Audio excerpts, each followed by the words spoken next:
Yeme ishonardi hammasiga, lekin ko'xada birga yurgan kunlar esingdami? Pul yo'q ekan, lekin kulgular yetardi.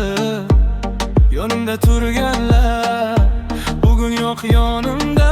Bun ko'tarildim, ular qoldi joyida. Soxta gaplar ortimdan pichinglar, yuzimga kulib ichida ichinglar. Men ko'rdim hammasini, jim turdim faqat. Sababi vaqt o'zi beradi javob. Endi ishonmayman hech kimga oson. Yurak muz, ko'zlarim sovuq osmon. Soxta do'stlar yonimda emas, endi yolg'iz ham yutaman bas. Soxta gaplar meni sindirmas, yo'q qancha urinsa ham yiqitolmas.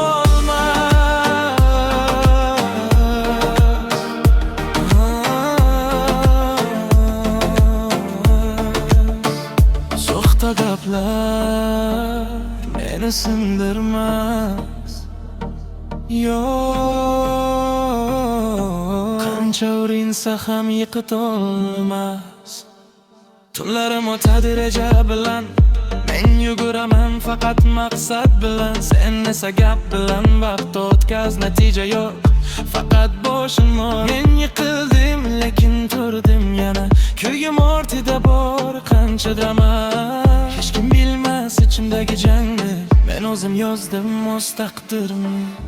Menda o'tirabdir en qayta kuchliroq. Soxta do'stlar yonimda emas, endi yolg'iz ham yutaman bas. Soxta gaplar meni sindirmas, yo'q qancha urinsa ham yiqitolmas.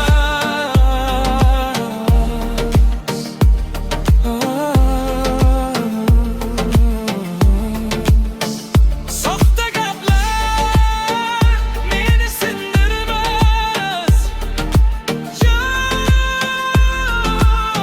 qancha urinsa ham yiqitolmas. Soxta gaplar meni sindirmas, qancha urinsa ham yiqitolmas.